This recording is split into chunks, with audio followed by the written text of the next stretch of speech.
Welcome to guys, आपका स्वागत है जस्ट वे क्लासेस में। गाइस आज हम बिहार बोर्ड के करने वाले हैं बायोलॉजी का क्वेश्चन, यानी जो बिहार बोर्ड में मंथली एग्जाम हो रहा है उसमें का हम करने वाले हैं बायोलॉजी का इम्पोर्टेंट क्वेश्चन जो आपके अक्सर पेपर में पूछे जाते हैं। तो बिना टाइम वेस्ट करते हुए हम चलते हैं अपने प्रश्न की ओर। प्रश्न नंबर 1 है हमारा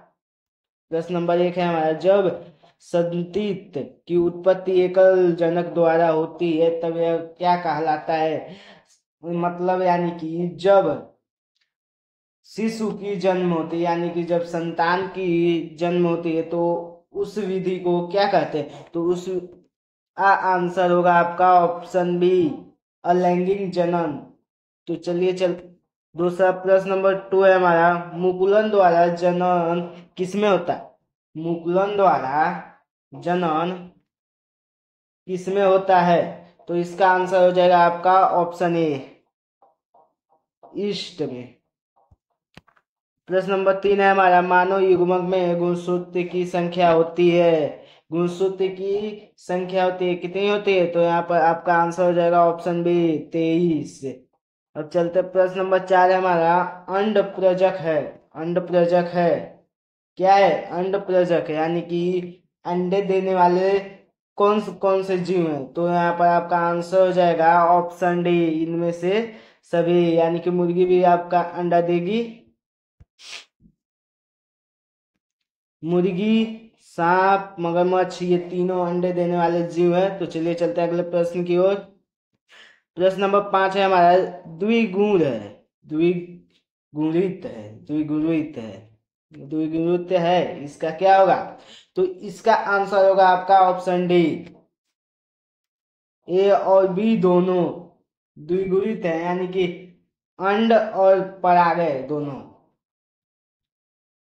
चलिए प्रश्न नंबर 6 है हमारा, किस फल में बीज चोल खाया जाता है। यानी कि किस फल का हम बीज खाते हैं। तो यहाँ पर आपका आंसर हो जाएगा ऑप्शन डी।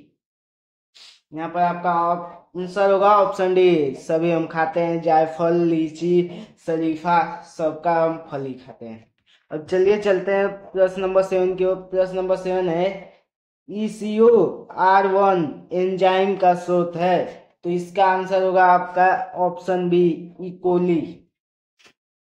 प्रश्न नंबर 8 है हमारा, SO2 प्रदूषण का सूचक है। तो इसका आंसर होगा आपका ऑप्शन बी, लाइकेन।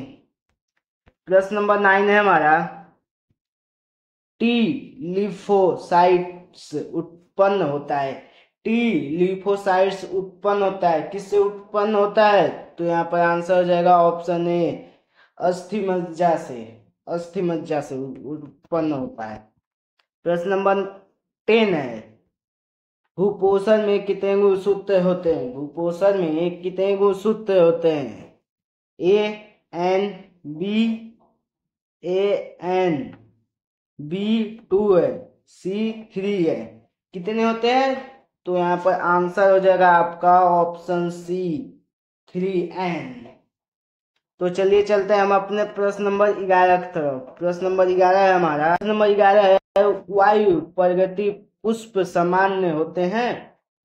यानी वायु प्रगति पुष्प सामान्य होते हैं। तो इसका आंसर होगा आपका ऑप्शन डी, यानी बी एंड सी दोनों, यानी कि आकर छोटे होते हैं। सॉरी यहाँ पर गलती हो गया। यहाँ पर आपका हो जाएगा बी छोटे और सी रंगहीन, यानी कि कलर में होते हैं कलरफुल, और छोटे स्मॉलेस्ट होते हैं। तो चलिए चलते हैं प्रश्न नंबर 12 की तरफ। प्रश्न नंबर 12 है, विडाल जांच से किसका पता चलता है। तो इसका आंसर हो जाएगा आपका, क्या होगा। ये सबसे आसान क्वेश्चन है। और अगर वीडियो पसंद आ जाए तो चैनल को लाइक एंड सब्सक्राइब जरूर से कर देना। ऐसे ही मजेदार वीडियो के लिए हमारे चैनल पर जुड़े रहें। तो इसका आंसर हो जाएगा आपका ऑप्शन डी, टाइफाइड का जांच होता है। 13 प्रश्न, कान्हा राष्ट्रीय उद्यान मशहूर है। कान्हा राष्ट्रीय पार्क जो है वो किस लिए मशहूर है। तो इसका आंसर हो जाएगा आपका ऑप्शन सी, गेंडा के लिए। सो इसे यहाँ पर गेंडा के लिए नहीं रहेगा, ऑप्शन डी होगा बाघ के लिए। यहाँ पर आपका आंसर होगा, करेक्ट आंसर डी, बाघ के लिए। D is correct answer. प्रश्न नंबर 14 है, प्रतिकीडोन पाए जाते हैं। प्रतिकीडोन कहाँ पाए जाते हैं? तो इसका आंसर होगा आपका ऑप्शन सी, tRNA में। प्रश्न नंबर 15 है, द्विसंकर क्रांश में अनुलक्षीय अनुपात होता है। अनुपात पूछ दिया तो यहाँ पर कुछ नहीं, जो संबंध आप मैथ में यूज करते हैं उसी तरह आपको देखना है। तो इसका आंसर होगा आपका ऑप्शन डी, 9 संबंधे 3 संबंधे 3 संबंधे 1 होगा इसका आंसर। प्रश्न नंबर 16 है, निम्न में से किस का पर टी रोकता है? निम्न में से किसे का पर टी रोकता है? तो इसका आंसर होगा आपका ऑप्शन ए, निषेचन। प्रश्न नंबर 17 है हमारा, कानों पर बाल की बहुलता जीन पाया जाता है, यानी कि कानों पर बाल की बहुलता का जीन पाया जाता है। तो इसका आंसर होगा आपका ऑप्शन बी, वाई क्रोमोस पर। प्रश्न नंबर 18 है हमारा, परिस्थिति तंत्र शब्द के उपयोग का श्रेय दिया जाता है। किसको श्रेय दिया जाता है? तो आंसर हो गया अपना ऑप्शन सी, टांसले को।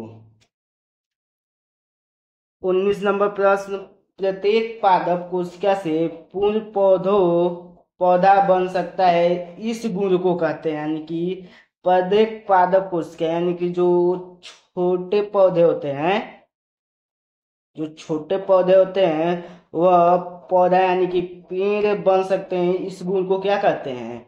इस गुण को कहते हैं। इसका सबसे इजी क्वेश्चन है, इसका आंसर कमेंट में फटाफट दीजिए, हम इसका आंसर आपको बताते हैं। इसका आंसर होगा ऑप्शन सी, टोटोपोटेंसी। टोटीपोटेंसी होगा, सॉरी, यहाँ पर option C correct answer totipotency होगा। तो चलिए चलते हैं अगले प्रश्न की ओर। प्रश्न नंबर 20 है हमारा, गैमीट निर्माण को कहते हैं, गैमीट निर्माण को कहते हैं, क्या कहते हैं? तो इसका आंसर होगा ऑप्शन ए, गैमीटोजेनिस, गैमीटोजेनिस। 21 नंबर प्रश्न है हमारा, रात में खिलने वाले पुष्प साधारण, इसके आगे फिल इन द ब्लैंक्स के तरह से आ गया क्वेश्चन, तो इसमें भी घबराना नहीं है, इसको इजीली सॉल्व करना है। तो अगर वीडियो पसंद आया होगा तो लाइक एंड सब्सक्राइब जरूर से कर दीजिए, और जस्टवेल क्लासेस पे क्लास 12th की कोर्स चालू है तो उस पर फटाफट जुड़िए, और बिहार बोर्ड के खास कर बच्चों के लिए वहाँ पर कोर्स अवेलेबल है, कम फीस। चलिए प्रश्न को करते हैं। तो इसका आंसर होगा आपका, रात में खिलने वाले, आंसर नहीं अभी बता रहा हूँ 2 मिनट, रात में खिलने वाले पुष्प साधारण कैसे होते हैं? तो इसका आंसर होगा आपका बी, ऑप्शन बी, छोटे होते हैं। प्रश्न नंबर 22, अनुवांशिक के जनक है, अनुवांशिक के जनक है, कौन है अनुवांशिक के जनक? आंसर आपका सी, सॉरी, यहाँ पर आंसर होगा आपका सी, मेढक। 23 नंबर प्रश्न है, क्रॉसिंग ओवर किस अवस्था में होता है? क्रॉसिंग ओवर किस अवस्था में पाया जाता है? तो इसका आंसर होगा आपका ऑप्शन सी, पेकिटीन, पेकिटीन की अवस्था में होता है।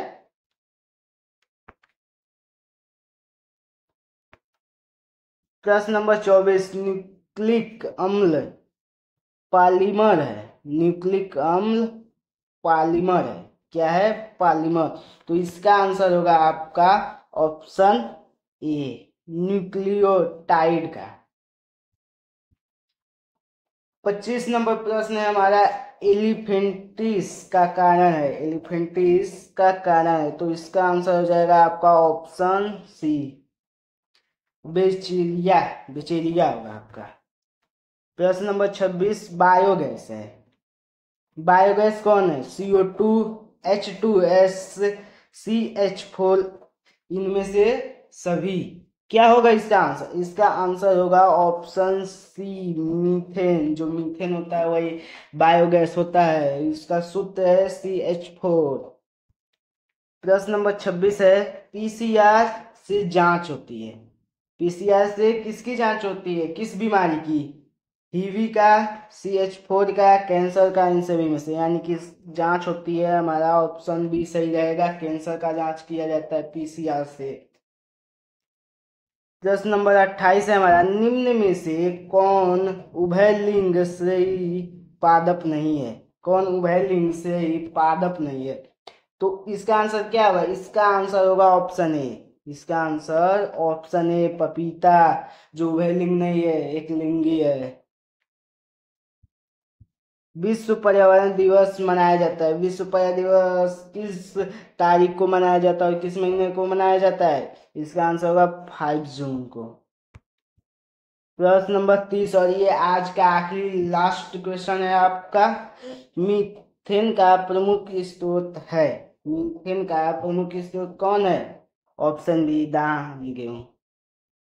मीथेन का प्रमुख स्रोत धान गेहूं, क्योंकि धान गेहूं के जब सूर वूर वगैरह जो होते हैं, डंठे होते, वह जब सड़ते गलते हैं तो उससे मीथेन गैस ही प्राप्त होता है और उससे हाइड्रोजन भी हमको मिलता है। आपने पढ़ा होगा नाइट्रोजन चक्र, तो उसी द्वारा होता है। सॉरी, हाइड्रोजन नहीं मिलेगा, नाइट्रोजन मिलता है।